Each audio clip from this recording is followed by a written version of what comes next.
안녕하세요. 3월 5일 주식 정리해드리는 주정남. 오늘도 시장 정리부터 먼저 시작해보도록 하겠습니다. 자, 일단 들어가기 전 구독과 좋아요 한 번씩만 눌러주시면 정말 감사드리겠고요. 정확히 어떠한 내용들이 나오고 있는지 하나씩 살펴보도록 하자면, 일단 뉴욕 증시는 트럼프의 관세 정책이 예정대로 발효된 시작된 가운데 주변국들의 보복 조치가 이어지는 등 관세 전쟁이 격화된 모습을 보여주며 3대 지수 모두 하락하는 모습 크게 보여지게 되었습니다. 정확히 어떤 상황인지 조금만 자세하게 말씀드리면, 예고했던 대로 멕시코, 캐나다 같은 경우에는 각각 25%씩 관세를 부과하게 되었고요. 중국 같은 경우에는 20%의 추가 관세를 매기게 되었습니다. 자, 그러면 이들도 관세를 맞고만 있진 않을 거 아니에요. 하다 보니까 캐나다에선 뭐라고 했다?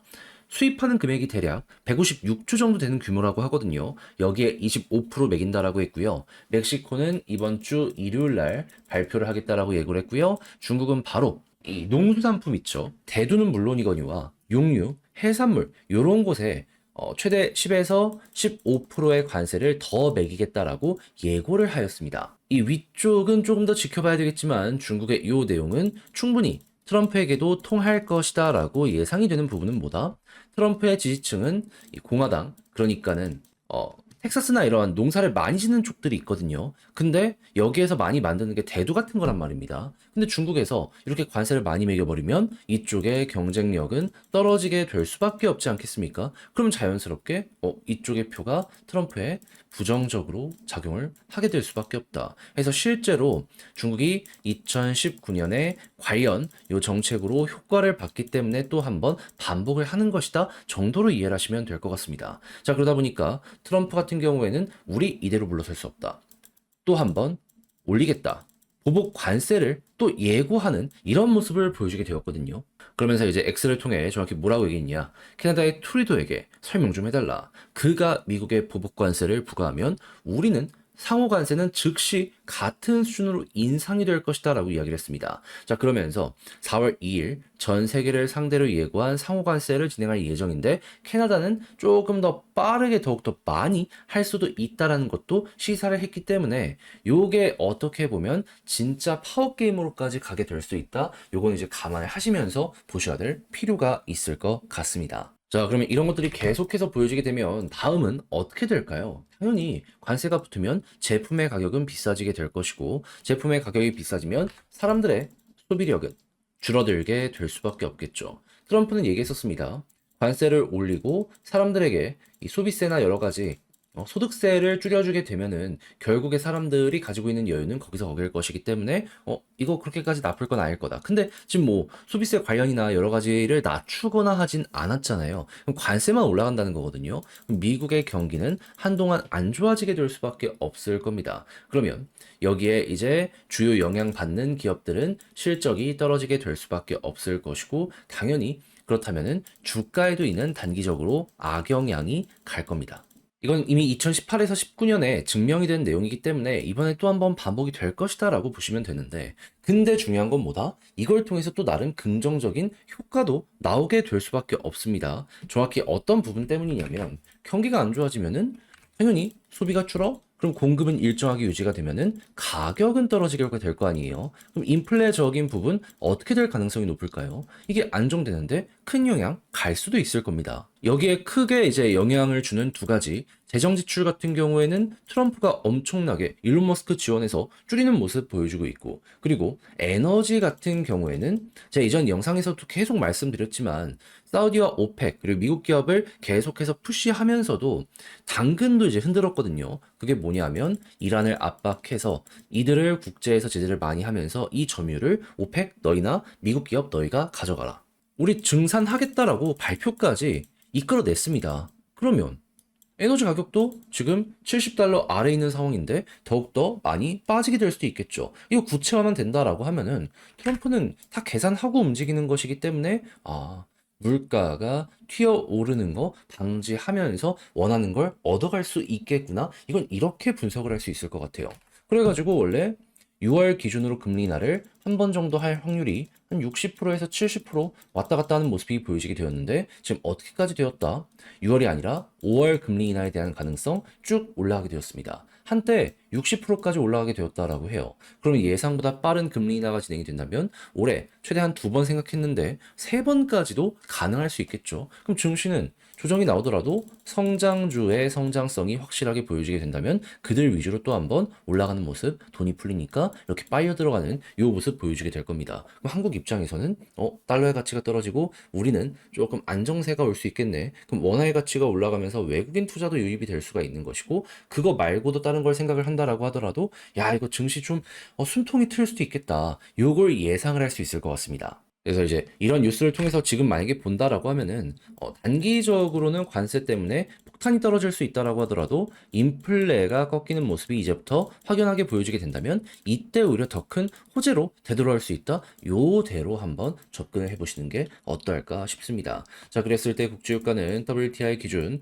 68.26달러로 마이너스 0.16% 하락 마감하였고요. 그리고 채권은 혼조에 달러는 약세, 금 가격은 상승 마감하게 되었습니다. 그러면 이제 이외에 보면 좋을 것들이 뭐가 있는지를 살펴보도록 하면 지금 환율의 변동이 굉장히 큰 상황입니다.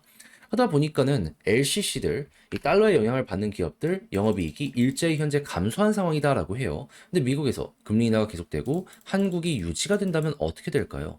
그러면 금리 차이가 좁혀지게 되면은 그럼 환율도 안정세가 나오게 될 수밖에 없지 않겠습니까? 그럼 1,500원 찍고 1,400원까지 안정이 되었던 게 전 1,300원 충분히 가능한 순간 오지 않을까 싶어요. 한국이 갑자기 금리 인하를 또 진행하는 게 아니라면은 요거 이제는 다시 한번 만나볼 수 있을 것 같습니다. 그럼 지금 이런 것들 때문에 실적이 안 좋았던 기업들은 숨통이 조금 트일 수 있다는 건 감안을 하시면서 보시는 것도 좋을 것 같네요. 자, 그리고 이런 상황 속에서 지금 운임 관련해서 중국을 계속 트럼프가 압박하고 있단 말이죠. 그러다 보니까 상하이 컨테이너 지수 같은 경우에도 엄청나게 빠졌습니다. 근데 이 물건을 어떻게든 보내긴 해야 될 거 아니에요. 그럼 어디다가 맡길 가능성이 높아지게 될까요? 이걸 대체할 수 있는 이런 것들로. 그랬을 때 한국의 조선사는 확실한 대안으로서 현재 떠오르고 있기 때문에 지금 반사이익 엄청나게 보고 있다라고 합니다. 조선은 원래 좋았지만 더 좋아지게 될 거고 해운도 남들 안 좋았을 때 우리는 좋을 수 있다? 예, 이걸 감안을 하시면서 보시는 것도 아주 좋을 것 같습니다. 자, 그리고 트럼프, 머스크에게도 지금 테슬라가 되게 힘들잖아요. 그러니까 스타링크 쪽으로 해가지고 좀 지원을 해주려는 모습이 보여지고 있습니다. 인터넷 보조금 확대 추진한다라고 하는데 중요한 건 뭐다? 이게 글로벌적으로 가면 미국의 인터넷 이 망 여기에 따른 어떻게 보면 이것도 패권 중에 하나인 거잖아요. 이걸로 확장을 할 수도 있기 때문에 나름 계산이 서 있는 미국에게도 이득, 트럼프, 일론 머스크에도 이득 이런 식으로 해서 이것도 같이 한번 보시면 괜찮을 것 같습니다. 자, 그리고 당연히 AI도 더욱더 확장을 하게 될 수밖에 없기 때문에 여기에 특화가 되어 있는 통신망에 대한 니즈도 커지게 될 수밖에 없잖아요. 그래서 6G로 가기 위한 여러 가지 기술에 대한 요 니즈도 쭉 한번 보시면 되고 그리고 AI를 본격적으로 이용해서 산업적으로 효과도 굉장히 많이 보여지고 있는 상황이기 때문에 이제 기업들이 이걸 적극적으로 이용한다 감안하시면서 솔루션 AI 에이전트 이런 쪽으로 해서 이것도 한번 관심 있게 살펴보시면 좋을 것 같습니다. 자, 그리고 당연히 이런 것들이 많이 사용이 되면 반도체에 대한 고도화, 여기에 대한 니즈도 커지게 될 수밖에 없겠죠. HBM부터 시작을 해가지고 다음 단계의 반도체에 대한 사람들의 관심도 커지게 될 수밖에 없으니 이쪽도 꾸준하게 살펴보시면 좋고요. 그리고 배터리 같은 경우에는 한국이 너무 좀 잘 되려고 하다가 중국에게 밀렸단 말이죠. 근데 이걸 기술력으로 뚫어내려는 모습이 보여지고 있거든요. 별의별 게 다 나오고 있습니다. 그럼 이런 걸 통해서 기술을 성숙하고 이를 통해서 단가를 조금씩 낮추게 된다면 또 한 번 점유율을 확대할 가능성이 높아지니까 요거는 기대를 한번 하시면서 보시는 것도 아주 좋을 것 같습니다.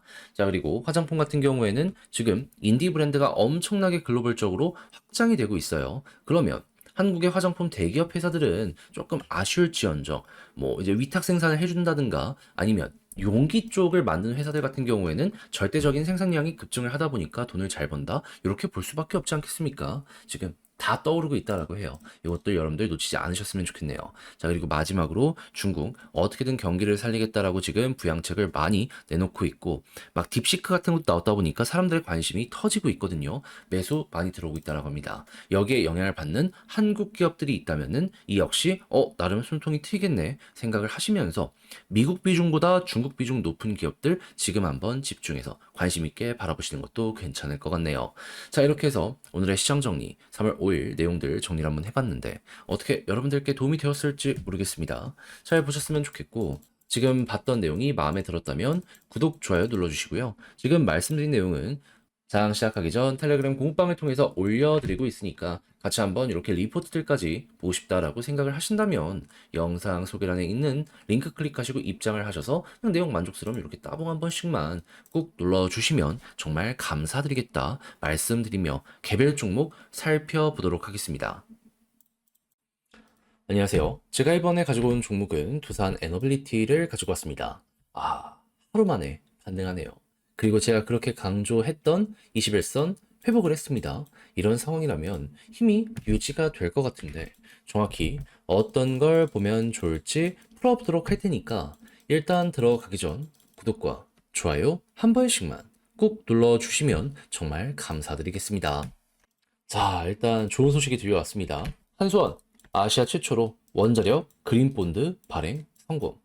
채권 발행했는데 친환경으로 인정을 받았다라는 겁니다. 그러면 원전을 친환경으로 봐야 할까 말까 요거에 대한 논의가 많이 줄어들게 될 수밖에 없겠죠. 그러면 이러한 부분이 아시아를 넘어서 유럽 그리고 이 외의 다양한 지역으로까지 주류로 작용하는 모습이 보여지게 된다면 그러면 원전에 대한 투자가 더욱더 늘어나게 될 가능성이 높을 것이고 그렇다면 두산 입장에서는 이 원자력 제작 관련해서는 전 세계 탑티어이기 때문에 여기서 가장 앞설 가능성 높아지게 될 것이다. 이렇게 생각을 할 수 있지 않겠습니까? 특히나 친환경 쪽으로 대형원전은 물론이거니와 SMR 쪽으로 말들이 많은 상황에서 이걸 위탁 생산해주는 공장을 두산이 현재 만들어 놓은 상황이기 때문에 잘만 맞물리게 된다면은 이 역시 향후 우리의 훌륭한 미래 먹거리로서 작용을 하게 될 것이다.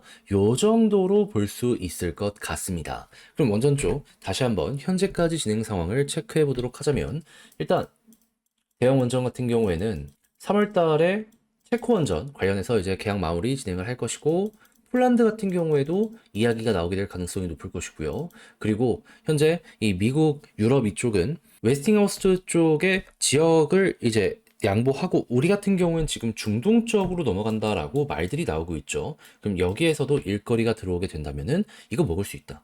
그리고 SMR 같은 경우에는 이제 막 하나씩 시공을 들어갔기 때문에 이 역시도 레퍼런스가 쌓이게 된다면 투자는 더욱더 늘어난다라고 생각을 하시면 될 것 같고 그리고 대형원전 같은 경우에는 우리나라가 이 미국 쪽에 하청을 되게 많이 받아서 핵심 부품을 제작해서 납품한 적이 많았거든요. 그래서 다른 회사들은 모르겠지만 두산은 미국이 일거리를 가지고 오든 한국이 일거리를 가지고 오든 최종적인 승자가 될 가능성이 높다. 이것도 함께 여러분들이 알아두시면 되겠습니다. 그럼 SMR도 이게 주류로 떠올랐을 때 만들어주면 되는 거고 대형 원전도 주문 들어오면 만들어주면 되는 거고 결과적으로 얘는 여기서 깔 게 하나도 없네 정도로 짚을 수 있겠죠. 자, 그리고 이런 상황에서 전 이거 될 줄 몰랐습니다.